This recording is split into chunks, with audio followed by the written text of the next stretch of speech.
जहीर बेटे बात सुनना। जहीर बेटे कब तक भागोगे मुझे ये बताओ। बेटे बात सुनो जहीर मेरे से भी बात कर लो। चाची 420 को तो इंटरव्यू देते हो ना बेटा। जहीर मैडम एक मिनट।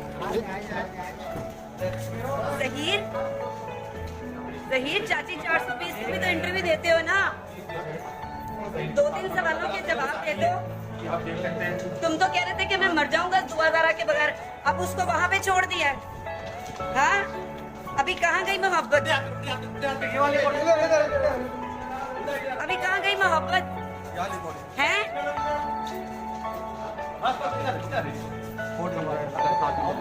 कब तक भागोगे? जाना जेल में ही है। अदालत में जहीर को ले जाया जा रहा है, आप देख सकते हैं।